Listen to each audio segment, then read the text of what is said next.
Astrocartography. What is it exactly? Basically, it's the world map as your birth chart. Let me show you. This is what it looks like when all of your lines for your birth chart are going across the world. You can zoom in on them and see them going all over the place. You can see over on the left the moon and black moon Lilith, or the moon and Venus, and then you can see how they're going through California. And then where they cross with, you see at the top there, it says MC. And then you see over there going through Utah, there's a little Aries symbol. And what this denotes is where basically your good and bad places are, but mostly where there's stories for you. And the owner or creator of this work, his name is Jim Lewis. And I was just doing a synastry analysis between me and the creator of this work to see what he brought in for me in my life through learning about his work. And you can do this with any of your teachers or people, mentors who have illuminated you to their work. And so here is our chart together. I'm on the left, which is the center of the chart, and he is on the outside of the chart. And what it is, basically, the world map is your birth chart. So what happens when you step into the field of a man whose life work was literally mapping planetary energies onto geography? And honestly, some of these aspects suddenly become incredibly symbolic. If you don't know about astrology, this might be confusing for you, so you're going to have to know some of it. But the biggest one to me, right here, zooming in, is on the ascendant right there. He and I have an exact conjunction, 8 degrees, only a few minutes away. See the point 11 and point 39. And Jim Lewis spent his life translating the sky into navigable language. Mercury is the messenger of the sky. He is the map maker, interpreter, connector of roads and symbols. And when someone's Mercury lands on your ascendant, they can fundamentally alter how you perceive reality itself, because your ascendant is your outlook on life. They can change your lens, and by golly, he did. In my case, because my whole life already has a strong place consciousness thread, movement, synchronicity, relocation, traveling through landscapes as initiation, his work may not simply teach me astrocartography, it has actually awakened something I was already living unconsciously. Sometimes synastry to influential teachers works like that. Their chart activates a dormant room in your own psyche, which is that room right there. His Uranus is also conjunct my moon. So you see in the 11th house, you see my moon, 26 degrees right there. And his Uranus is 27 degrees there, still less than 1 degree away. And I actually went through this over the last 2 years, this Uranus liberating my moon, and this is enormous. Uranus rules disruption, awakening, sudden changes, unconventional paths, electricity, and it also rules the future. So my moon is not just emotions in my framework, it's also environment, it's my body, it's my instinct, my lived experience, my memory, rhythm. It's the actual felt life.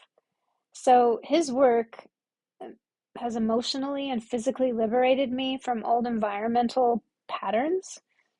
This explains why I suddenly understood why places made me sick or alive, inspired or trapped, expanded, lonely, or creatively awakened. And this aspect can feel like, oh my God, places were talking to me the whole time. And they were. And because my moon is so central in my chart, being a Cancer rising, right here, Taurus moon, right here, it's just the sign of Taurus where the moon is. My entire caterpillar moon cycle mythology, I naturally build around my life. Uranian activation through astrocartography radically expanded my emotional map of reality. And the even crazier part is I found Jim Lewis while Uranus was transiting my moon. So this is his chart, but if we looked at a transiting chart, Uranus has been on my moon for a couple years. And it's like his Uranus liberated my moon while it was transiting. I sold my house, I changed my location, and now I'm traveling my lines all over the world while Uranus is in Gemini, right alongside my progressed moon in Gemini. So timing is, astrology is so literal. It is so perfectly divine. So then another aspect we have is the North Node. The North Node on Pluto. And that does not feel casual to me at all. His evolutionary direction, contacting my Pluto, suggests that engaging his work may profoundly transform my own sense of power, purpose, depth. Pluto strips away superficiality, it forces descent. Astrocartography itself is a Plutonic art in many ways because it reveals that geography is not random. It confronts people with uncomfortable realizations that different places activate different selves. My moon also trines that Pluto in his North Node, because you'll see my moon over there is 26 degrees, and then Pluto's 29, his North Node's 27.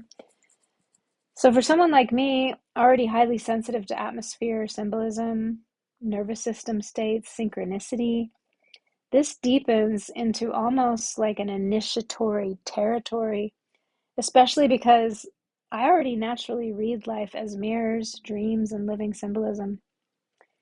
So then we also have this other awesome thing. His sun in Gemini, right there in the 12th house, see the number 12? It opposes my sun right there in Sagittarius at 18 degrees in the 6th house. So we've got this opposing sun, 6th and 12th.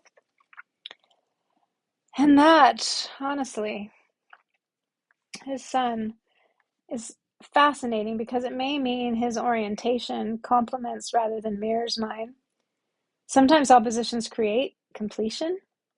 So I may approach astrology through embodiment and healing and emotional resonance, nervous system experience in the 6th house, while his work offers structural mapping and externalized systems. So together, psychologically, it creates a bridge between our inner experience and outer geography.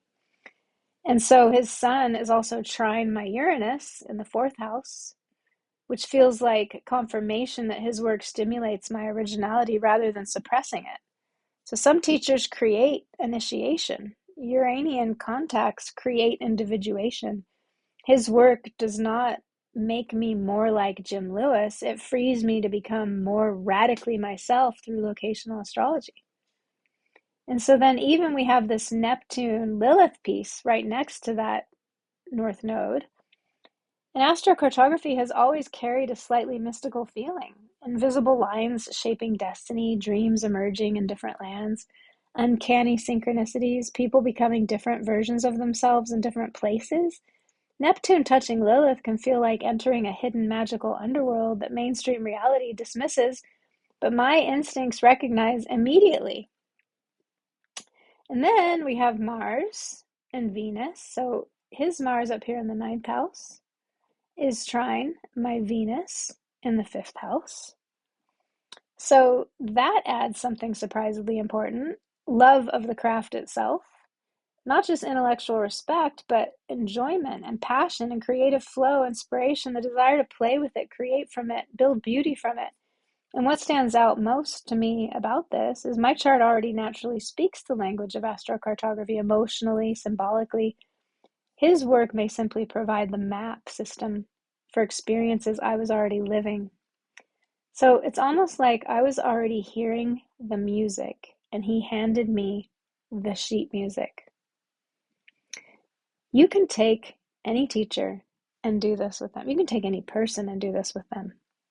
Synastry is magical. Astrology is magical. Anyway, I just felt like sharing that. Have a beautiful day.